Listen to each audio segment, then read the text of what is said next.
Hey everyone, I want to take some time and give you an update on some of the great things that God did in Costa Rica. And many of you had funded my trip or supported me in prayer, and I want to give you guys a little walkthrough about our ministry trip that we took to Costa Rica, me and my friend Matthew.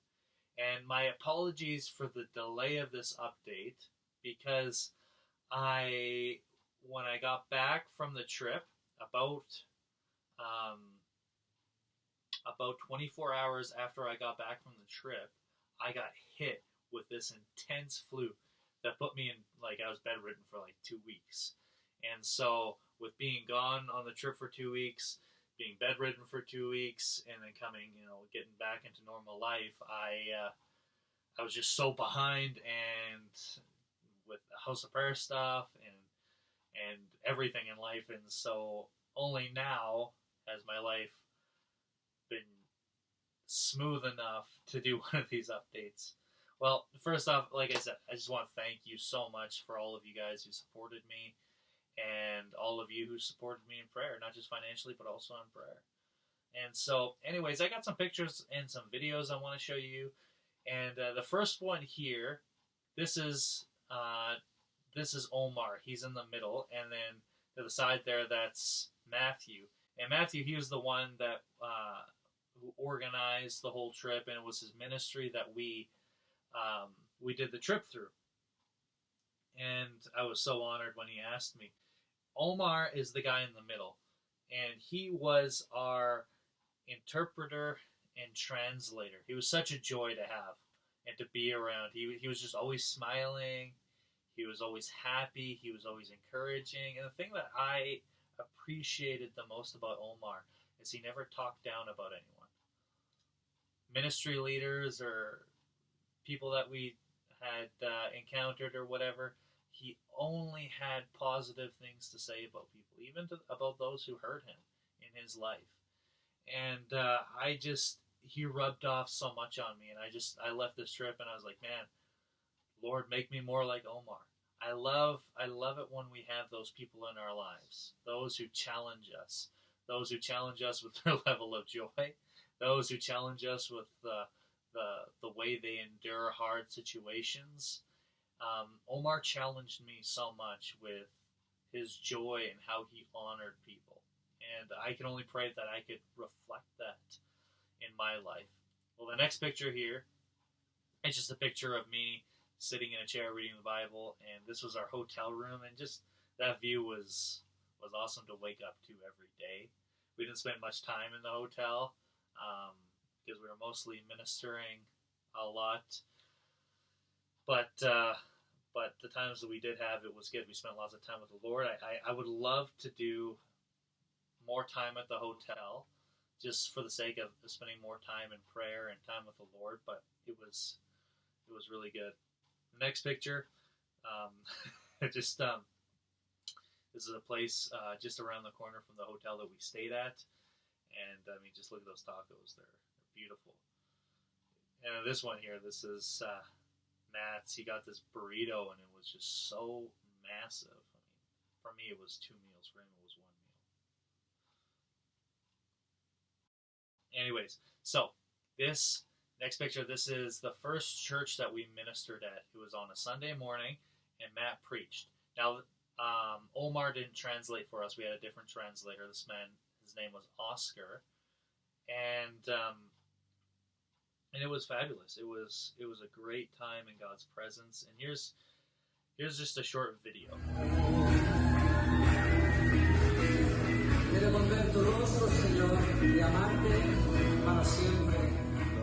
This was a Sunday morning, and the thing that stood out to me about this church, and I'll show you a few other churches as well, as they didn't have a full worship band. They had some recorded worship music and people dancing at the front, and everyone in the whole congregation was so engaged in worship.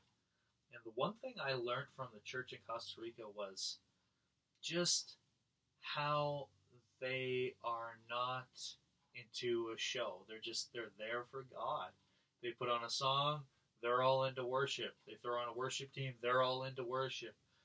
But on Sunday mornings, I think we went to 7 churches, and I think 4 of them just had worship music going on, and people were engaged without a full band. So this video here, this is the first church that I spoke at, and I prepared 3 messages, but I only used 1, and it was just on the glory of God. And I spoke 3 times in Costa Rica, and I just spoke that same message again and again and again, speaking of the greatness of God's glory. Well, here's a video about of what that church looked like.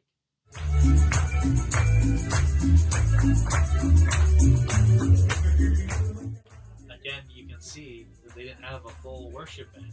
They just had someone. They had music, some YouTube music, and one person singing on the microphone. Again, everyone so engaged in worship. Here's a little picture of some fish that we had.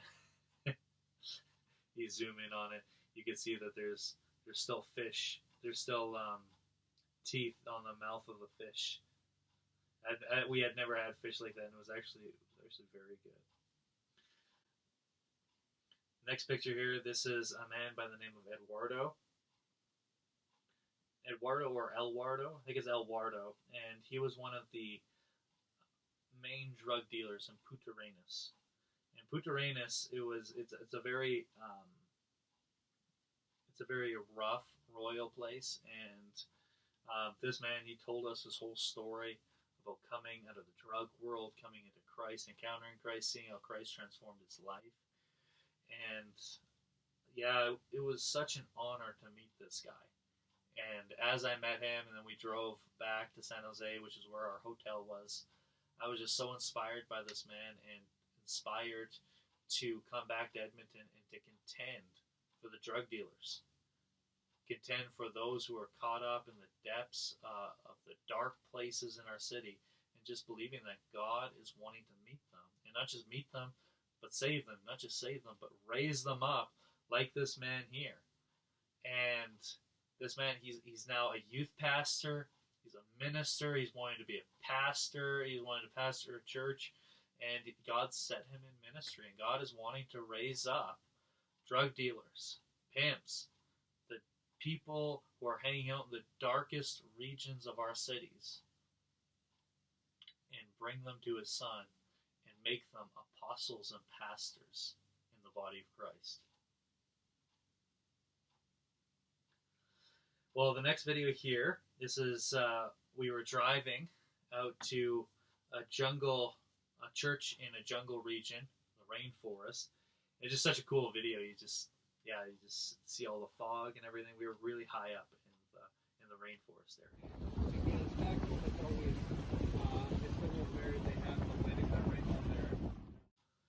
Here, we come to the church, and I preached at this church, and it was great. It was this church, and it was like in the sea can container. And that's a picture of me preaching with Omar. Omar was he was such a great translator, because like our first translator, he would Oscar, sometimes I would say like the glory of God. He'd be like, the glory of God. And I'd say, but with Omar, I would say the glory of God, and Omar would be like, the glory of God. He always emphasized everything more. It was just great. He like made my sermons just sound so much better. Here's a video of that church, and just me ministering at the end of my sermon.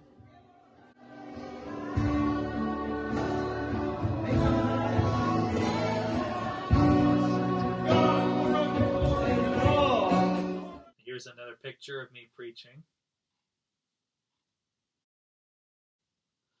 And here's a sunset. Again, this is one of those rainforest areas in Costa Rica. While we were out there, we saw a sloth. Here's a short video.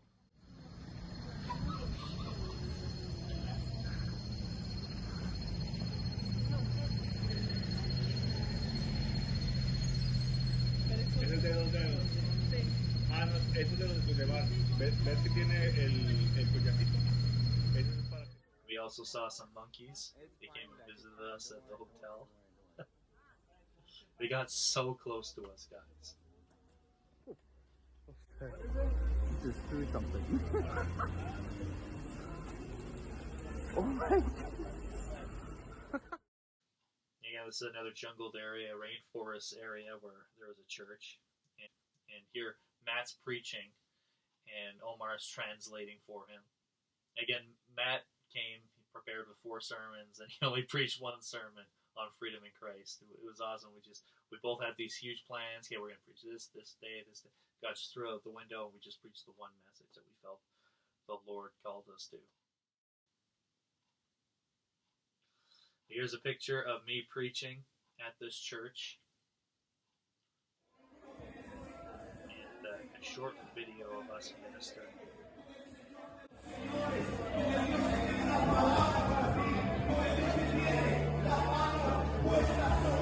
This is a short video of the outside of the church. Again, this is in a rainforest area, jungle area, and just a bunch of farmers. And they just come from far and wide, and they come and they worship the Lord, and they're doing everything they can to follow Him.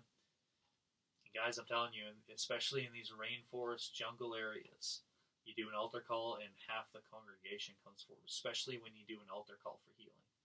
Because these ones, they're about 2 hours away from San Jose, a modern city where there was good medical care.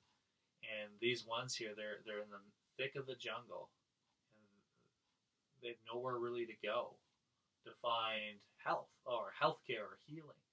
And so when you do an altar call, they just come forward. And we saw God move in so many magnificent ways. And so, guys, we saw healings. We saw people come forward, throw themselves at the feet of Christ. We saw people rededicate their lives.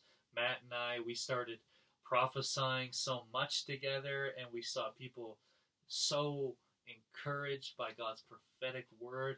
And it was so cool because as Matt and I, we'd be prophesying together, and we'd jump off of each other's prophecy and build off of each other's prophecy. So I remember one time, it was the first church we were at, and Matt, he was prophesying over this one guy. He sees this castle, and he sees that and so he starts prophesying about the castle.